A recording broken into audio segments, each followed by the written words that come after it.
जो चुनावी माहौल है क्या लग रहा है? इस बार चुनावी माहौल है, सपा की सरकार बननी चाहिए, हम लोग की पूरी योगदान है। क्यों लग रहा है? अरे कल महंगाई बेरोजगारी बहुत ज्यादा हो गया है और इससे गठबंधन सरकार बस एक बात। यार बेरोजगारी सबसे बड़ी मुद्दा है। बेरोजगारी जो है सबसे बड़ी मुद्दा है युवाओं के लिए, खासकर युवाओं के लिए बेरोजगारी सबसे बड़ी मुद्दा है। नमस्कार, अभी बनारस में है और बनारस में चुनावी राजनीति काफ़ी गर्म हो गई है। इसी बीच एक गांव में आए हैं मोहन सराय, उसी गांव के लोगों से बात करते हैं कि क्या है चुनावी माहौल और लोगों की क्या है राय। इसी बीच जानते हैं। क्या नाम है आपका? वीरेंद्र कुमार यादव। बीरेन जी, इस बार जो चुनावी माहौल है क्या लग रहा है? इस बार चुनावी माहौल है, सपा की सरकार बननी चाहिए, हम लोग की पूरी योगदान है। और योगदान के साथ साथ जो अखिलेश जी ने अपना भाषण में दिए हैं कि हर महीने मंथली में 8,500 रुपया जनता, जैसे मोदी जी दिए हैं कि 5 किलो राशन दे रहे हैं। और कांग्रेस सरकार की सरकार बनने के बाद 8,500 रुपया महीना प्रति गरीबों की जनता देखते हुए उनके खाते में, अकाउंट में बैलेंस आएगा। तो आपको लग रहा है कि 8,500 रुपया कांग्रेस दे रही है, इसके नाते आप वोट दे रहे हैं या फिर कोई और मुद्दा है? कोई मुद्दा ऐसा नहीं है, लेकिन ये भरोसा है कि कांग्रेस देगी। और 10 साल तक बीजेपी की सरकार थी, ऊंच नीच बदलाव होना चाहिए। और जनता को क्या चाहिए? फैसिलिटी चाहिए, फैसिलिटी नहीं मिल रही है जनता को, इसलिए बदलाव होना ही चाहिए। आपको लग रहा है कि बनारस के लिए मोदी जी अब ठीक नहीं है? नहीं है, 2 साल इससे पहले तो दो बार सांसद थे। सांसद थे, लेकिन उनकी कार्यशैली में आदमी भयभीत होकर बैलेट पेपर से अगर वोट होता, वोटिंग, तो बैलेट पेपर से चुनाव हार जाती। लेकिन वो ईवी मशीन जो है, मशीन द्वारा वो चुनाव जीत गए। इस बार भी वही लक्षण है, अगर बैलेट पेपर से होगा तो हार जाए। इस बार बैलेट पेपर नहीं, ईवीएम ही है, तो ईवीएम पे में वही शंका है, वही शंका है। आपको इसीलिए शंका है कि ईवीएम से अगर चुनाव होगा तो मोदी जी तीसरी बार जीत जाएंगे, कन्फर्म है। क्यों ईवीएम पे भरोसा नहीं है? नहीं है भरोसा। चुनाव आयोग कहता है कि ईवीएम ठीक है। चुनाव आयोग करता है, विदेश से मशीन आती है, वो विदेश की मशीनों द्वारा और बैलेट पेपर से ही चुनाव करवा के देख ले मोदी जी। और ये भी मशीन से गड़बड़ है। चलिए, अच्छा, आपका हिसाब मतलब इंडिया गठबंधन आएगी। क्या नाम है भैया? राजाराम यादव। राजाराम भैया, क्या लग रहा है, क्या माहौल है? माहौल तो क्या है, माहौल तो कुछ कहे नहीं जाता, मतलब लड़ाई तो भाजपा और कांग्रेस सपा में ये तीनों है। भाजपा और इंडिया गठबंधन कौन आएगा? 2 नेता खड़े हैं, मोदी जी या जय राय। तो यहाँ से तो कंफर्म है भाजपा, मोदी जी, उनका तो सही है पूरा। तो अरे मैं कौन बात है यार। तो इस बार आपको लगता है कि कांग्रेस इतनी मजबूत नहीं है बनारस में? नहीं है, मजबूत मजबूत कोई पार्टी मजबूत कतवा नहीं है, बाकी लड़ाई में थोड़ा सा भाजपा 20 है। सीताराम यादव गठबंधन सरकार। गठबंधन जाएगा? हाँ गठबंधन। क्यों लग रहा है गठबंधन? अरे कल महंगाई बेरोजगारी बहुत ज्यादा हो गया है और इससे गठबंधन सरकार बस एक बात। क्या नाम है भैया? मदन यादव। मदन जी, इस बार चुनाव चल रहा है, तो आप तो युवा हैं, जब बटन दबाने जाएंगे तो आपके दिमाग में क्या मुद्दा रहेगा? इस बार बेरोजगारी सबसे बड़ी मुद्दा है।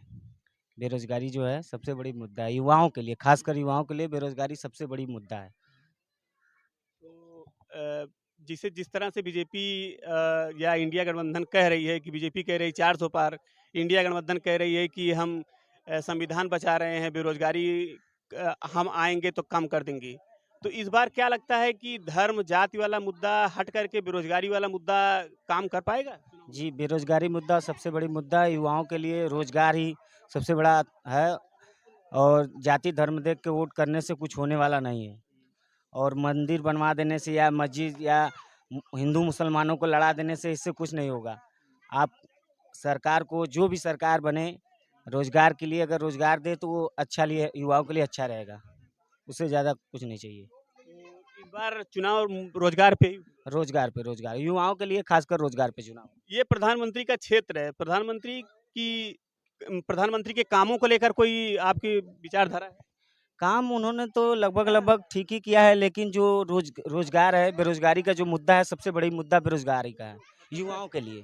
कहीं न कहीं जो भी उन्होंने काम किया है उस मुद्दे को दब जाएगा, बेरोज़गारी मुद्दा उभर जाएगा। ये बेरोजगारी सबसे बड़ी मुद्दा है। क्या कम करते हैं? हम पेट्रोल पंप पे तेल भरते हैं, पढ़ाई नहीं करते हो? पढ़ाई लिखाई पढ़ते भी हैं। पढ़ते भी हैं? हम्म। तेल भी भरते हैं? हाँ तो भाई बेरोजगारी है, गवर्नमेंट जॉब नहीं निकाल रही है, कुछ ना कुछ तो करना पड़ेगा। मध्यम परिवार से हैं और ऐसी बात नहीं है कि मजबूत परिवार से रहते तो पढ़ते भाई, पढ़ाई भी लिखाई भी करना है और हमें कुछ करके पढ़ना लिखना है, रोजगार मिल नहीं रहा है। ये देखिए बेरोजगार युवाओं की ये हाल है कि दिन में काम करते हैं और रात में पढ़ाई करते हैं। कहीं न कहीं इनके भविष्य में ये उम्मीद है कि हमें कहीं न कहीं रोजगार मिल जाएगा। लेकिन अगर इस तरह से सरकार चलती रहे तो कहीं न कहीं जिस तरह से पेपर लीक हो रहे हैं, वैकेंसियाँ नहीं निकल रही हैं, ये काफ़ी बड़ी समस्या है युवाओं की। जी, एक एक से लेकर कम से कम 7 पेपर लीक करा जाए, कभी यूपीएससी का पेपर लीक नहीं हुआ था। इनके कार्यकाल में यूपीएससी का पेपर लीक हुआ और ये पेपर लीक ये एक राजनीतिक मुद्दा है, इसे राजनीतिक लाभ लेना चाहती थी। इसीलिए पेपर लीक करा रहे हैं, बार-बार पेपर लीक करा रहे हैं, युवाओं को परेशानी हो रही है। पहले तो वैकेंसी निकाल नहीं रहे हैं, अगर निकाल भी रहे हैं तो उसको पेपर लीक करा दे रहे हैं, कड़ी कार्रवाई नहीं कर रहे हैं। अब बाद में बोलते हैं कि कड़ी कार्रवाई करेंगे। अरे आप सत्ता में रहते हुए कुछ नहीं कर रहे हैं तो फिर आपको सत्ता में लाने से आप क्या करेंगे? जब हैं इस समय कुछ नहीं कर पा रहे हैं तो आगे आप क्या करेंगे? चलिए, क्या नाम है अभी अभी? नाम बता दीजिए। शाहबाज। इस बार किसको वोट देंगे, किस नेता को आप बढ़िया देखते हैं? इंडियन गठबंधन। इंडिया गठबंधन। हाँ। क्या अच्छा देखते हो?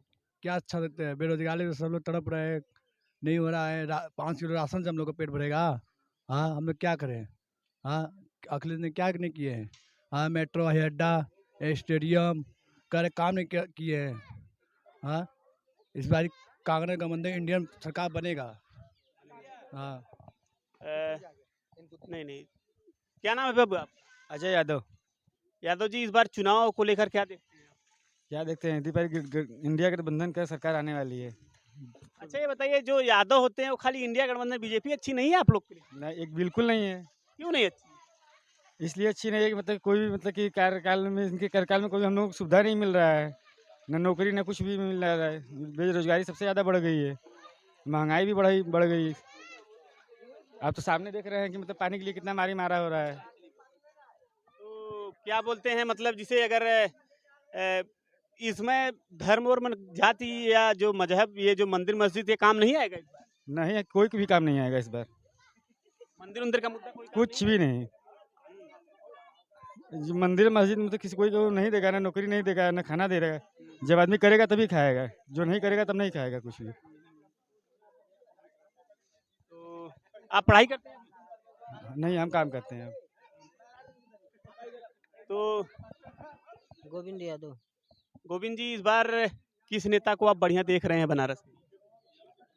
नेता क्या है, नेता सबका वही काम ही है, नेतों को क्या लेना है, तो उनका सब यही काम है। इस बार बटन दबाने जाएंगे तो क्या आपके दिमाग में मुद्दा रहेगा कि हम इस मुद्दे को देख करके फिर अपना नेता चुने? यही धर्म की बात करती है भाजपा, लेकिन वो धर्म को हमको उसको समझ में नहीं आ रहा। अब देखिए यही मूर्ति बहती है इस पोखरे में, तालाब में, तो ये तालाब कितना गंदा है। धर्म की बात करती है ना, धर्म की बहुत अपने आप को कहती है कि हम हिंदूवादी हैं, तो हिंदूवादी है तो ये मूर्तियाँ क्यों इस तालाब में बहती हैं? तालाब का हालत देख रहे हैं, देखिए इसका हालत। तालाब नहीं सही है, इसमें इसका सफाई होना चाहिए, इसमें शुद्ध पानी होना चाहिए, तब ना मूर्ति विसर्जित होगी। देवी देवताओं को लाकर इसमें फेंक रहे हैं। कहीं ना कहीं प्रधानमंत्री जी का जो विकास कार्य है वो फेल है बनारस। फेल क्या है, सही है, लेकिन ये सब चीजें थोड़ा गड़बड़ी हैं, गड़बड़ियां हैं बहुत सी, यही सब है। तो यही है। क्या नाम है भैया आपका? मेरा नाम अजय यादव है। अजय जी, इस बार क्या मुद्दा रहेगा चुनाव का? मुद्दा मेन तो यही है कि जो राहुल गांधी है, हमारे देश से बेरोजगारी खत्म कर रहे हैं। मतलब जो हमारे देश के युवा हैं उनके लिए 30 लाख नौकरियां दे रहे हैं। सबसे बड़ी बात तो यही है। अगर हमारे देश का अगर युवा, अगर उसको नौकरी मिल रही है तो हमारे देश का भविष्य बहुत अच्छा ही होगा। अब युवा का ही जब वो करेंगे तो फिर हमारा देश आगे कैसे बढ़ेगा? सबसे मेन तो युवा ही है ना। बेरोजगारी मुद्दा है। हाँ, बेरोजगारी मुद्दा है। लेकिन यहाँ से नरेंद्र मोदी अगर चुनाव लड़ रहे हैं तो क्या फिर उनके चेहरे के सामने क्या मुद्दा ये यहाँ के लिए ठीक रहेगा? देखिए, मोदी जी का जो बनारसी है संसदीय क्षेत्र, ठीक है, और संसदीय क्षेत्र में भी जब लोगों को पानी की कमी हो रही है तो सोच लिए देश को कैसे बचाएंगे। जब अपना बनारस नहीं बचा पा रहे हैं तो देश कैसे बचाएंगे?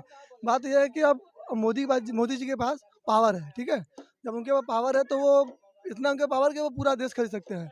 तो वो अपने पैसे का बलबूते वो खरीद ले रहे हैं, पूरा मीडिया भी खरीद ले रहे हैं और सब कुछ खरीद ले रहे हैं। तो उनको हराएगा कौन? जब वो सभी को खरीद ले रहे हैं तो हराएगा कौन? इस बार आपको लगता है कि धर्म जात से उठ करके बेरोजगारी या शिक्षा या इस तरह के मुद्दे इस बार काम करेंगे?